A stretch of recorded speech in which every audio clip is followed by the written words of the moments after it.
最後はね、僕はちゃんと経営してるっていうことの証はやっぱ株価かなと思ったんですよね。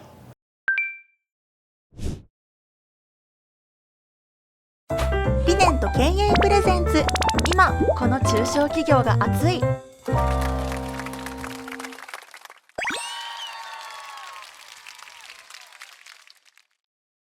大阪の町工場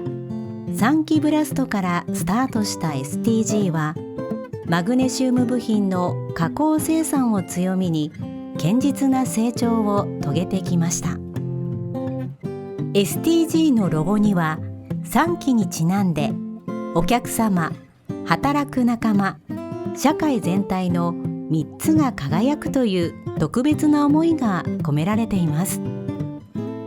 現在指揮を執るのは2代目の佐藤輝明さん。企業発展のターニングポイントは2006年に踏み切った海外事業への挑戦でした。僕らがやってるような仕事では、これ日本でやってたらもうとんでもないこと、もう絶対無理だな。人口減っていきますし、で人件費もどんどん当時上がってる時ですよ。日本でやってていくら技術を追求したところで、池に全く魚がいないのに100万円の釣り竿を置いてるのと一緒やっていう感覚でした。だったら別に枝に糸垂らして水垂らしてですよ、いっぱいうじゃうじゃ魚がおるところの方に行こうがよっぽど儲かるんじゃないのかなっていうのはありましたね。日本にとどまるリスクと中国に行って、想定されるリスクとで比較した場合、どう考えても日本にとどまる方がリスクだろうっていう、これはもうそういう計算ですね。それぞれの国とか文化、日本だったらその土地ありますよね。そういうのをやっぱりきちんと残してですね、経営理念とか私どもの根本となる考え方、三方よしの考えですね、3つの輝き、そこは当然言いますけども、あとはもう口出ししない、もうそれぞれの任せるということです。信用のできる現地の人をいかに見つけるかということですか。信用ってよりもですね、これね、信用するしないっていうのは分かんないじゃないですか。ちょっと話しただけでも信用するっていうことを確信するためには株を持たせるとか、なんかそういう制度的にですね、経営参画してるって意識を持たせないと、なんか人柄がいいとか、なんかこう意気投合したとか、そういうところで任しても全く意味ないなと思いますね。海外での事業が成長軌道に乗るにつれ、必要になってくるのが資金集め。さらなる拡大を求めて佐藤さんが下した決断が株式上場でした。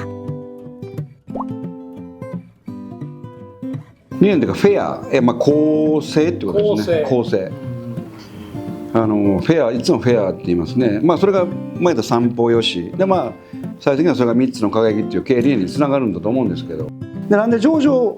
したんですかってよく僕もちょっと呼ばれて講演とかで質問を受けるわけですよ。資金調達がうんぬんであります。最後はね、僕はちゃんと経営してるっていうことの証はやっぱ株価かなと思ったんですよね。たまたま今よくてもなんかちょっとね、代替わりしたら変わることもあるでしょうし、社員のいざこざもある中で、でもやっぱり、総合的に世の中が評価して株価がついてずっと成長してたら、それが一番の、理念経営っていうか、全てのね戦略も含んだマーケットに評価してもらうのが、一番フェアかなって思ったんで上場したんっていうふうには僕言いますね。